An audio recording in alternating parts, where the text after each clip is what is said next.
Welcome back to the Deep Dive. Today, we're really getting into the physics of what makes elite athletes just, well, so incredible to watch. We're talking about rotation, that mind-bending moment a diver seems to hang in the air and just spin. Right, or a figure skater who goes from a slow turn into a complete blur. It looks like magic. It really does. But it's all biomechanics, pure, predictable physics that athletes learn to control. Okay, so let's start at the beginning. Before we get to spin, what's the opposite? What's the simple movement? That would be linear motion, a sprinter just blasting down a track. And what makes that linear? It's all about where the force is applied. For linear motion, a force has to pass directly through the body's center of mass. Push it right in the middle and it goes straight. Exactly. All parts of the body move together, same direction, same speed. Simple. Which, of course, brings us to the main event. Yeah. Angular motion. The spin. The spin. And this is movement around a point, an axis of rotation. Fundamentally different. So if a central force gives you linear motion, how do you actually start a spin? What's the secret? You need what's called an eccentric force. Eccentric. It just means the force is applied off-center. It doesn't pass through the center of mass. Think about pushing a revolving door. You'd never push it in the middle. You push it at the edge. Right. That offset force creates a turning effect, a torque, and that's what initiates the spin. The athlete is basically doing that to their own body. And once they're in the air, say, after leaving the diving board, that's it. The spin is set. That's the big puzzle, isn't it? The spin rate is determined at that instant of takeoff, but then they speed up. How? They're not pushing off anything anymore. Exactly. And to understand that, you have to get into what we're calling the holy trinity of rotation. Okay, lay it on me. The Holy Trinity. It's three core quantities. First, you have angular momentum. That's the total amount of spin a body has. Okay, total spin. Got it. Second is the moment of inertia. Think of it as the body's resistance to being spun. It's rotational laziness, if you like. An object at rest wants to stay at rest. So this is an object not spinning, wants to stay not spinning. Precisely.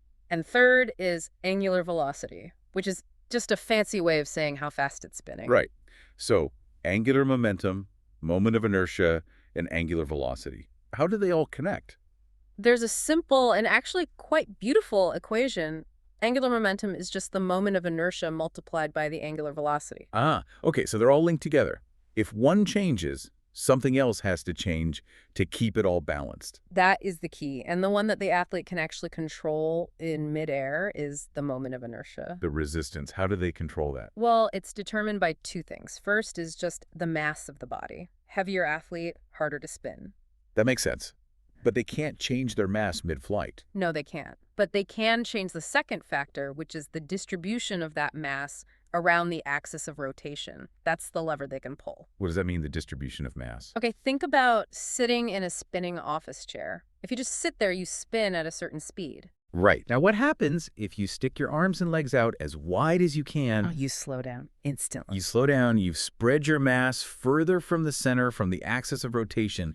You've just massively increased your moment of inertia. My resistance to spin goes way up. Exactly. Now, pull your arms and legs in tight to your chest. You speed up a lot. Because you've brought all that mass close to the axis.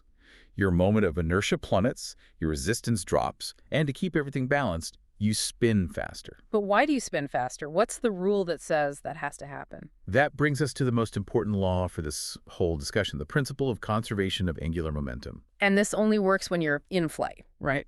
No contact with the ground. That's the crucial condition. Once an athlete is airborne, no external forces can act on them. So their total angular momentum, the value we talked about, becomes locked in. It is constant. Wait, hold on. If it's constant, how can they speed up? Going from a slow turn to a blur sounds like a change in momentum. Ugh. But this is the beautiful part. The total angular momentum is constant.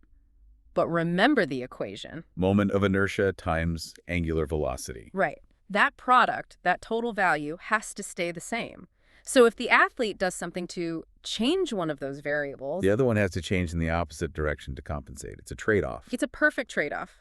Let's use the ice skater. They start a spin, arms out wide. Okay, so their mass is distributed far from the axis. That means they have a high moment of inertia, high resistance. Correct. And because the total momentum is fixed, a high moment of inertia means they must have a low angular velocity, a slow spin. Then they pull their arms in. Tight. They've just radically changed their shape. They've pulled their mass in close to the axis of rotation. What happens to their moment of inertia? It has to plummet. It goes way down. Right. And because angular momentum must be conserved, the equation has to stay balanced.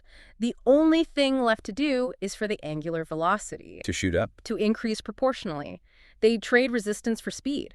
That's incredible. They're using their own body as an accelerator. And as a brake, to finish the spin, what do? They throw their arms back out.